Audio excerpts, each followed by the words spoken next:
Wasserstoff ist wahrscheinlich die größte Chance für die Energiewende und insofern wird Wasserstoff der maßgebliche Energieträger der Zukunft werden. Es ist, glaube ich, eine ganz große Chance, das Thema CO2-Reduktion umzusetzen und von der Zielsetzung auch ins konkrete Handeln zu kommen mit einer industriellen Logik. Und deswegen ist es ja auch so interessant, dass es hier zu einer intensiven Zusammenarbeit kommt zwischen Industrieunternehmen und Energieunternehmen.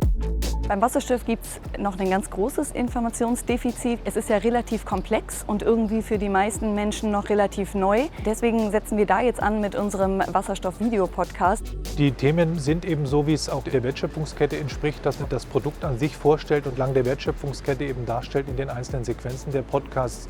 Wie wird Wasserstoff erzeugt? Wie kann man ihn erzeugen? Was sind die unterschiedlichen Möglichkeiten?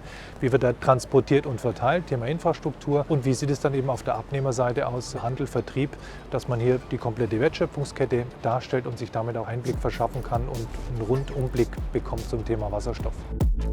Wir haben auf der einen Seite den Dr. Hering, der ist Berufskollege, der ist Rechtsanwalt, der eine langjährige Erfahrung als Rechtsanwalt in einem großen Industriekonzern mitbringt, der natürlich Energieerzeugungsanlagen im Portfolio hat. Und wir haben den Professor Schnettler, der den wissenschaftlichen Hintergrund mitbringt. Und das ist für uns die Kompetenz, die wir gerne nutzen, um hier die Sachverhaltsthemen noch weiter zu konturieren.